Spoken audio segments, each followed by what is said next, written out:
Karşakada altın arı, mende turun altı zor.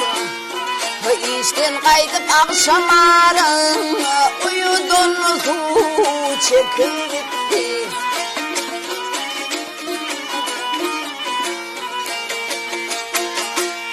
Aklım aldı altın biri, kerme kışı girdi deri. Yüreğimde sorunun beri, ışk ateşim yakıp.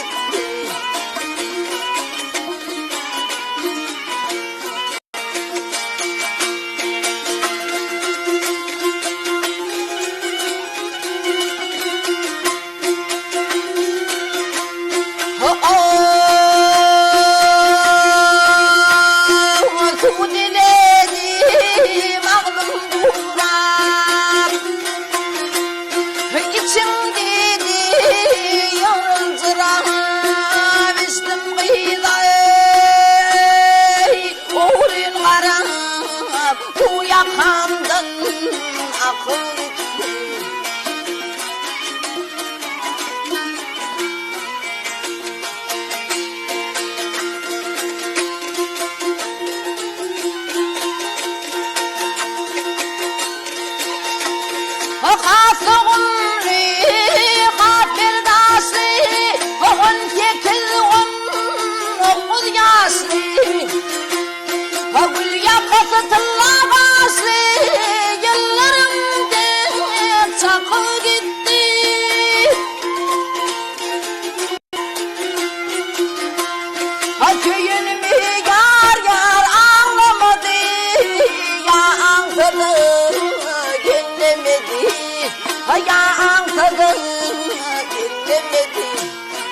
Ayçak benim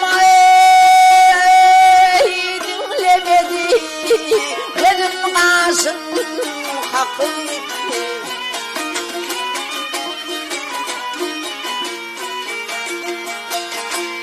Hayada onun yarı var mı? Vakır vermedi, yarı var mı? Hayada min yarı var mı?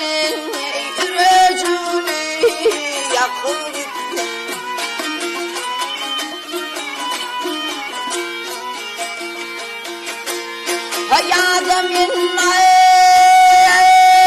arı var mı? Yüreğini yakıp. Bak boğun döküp.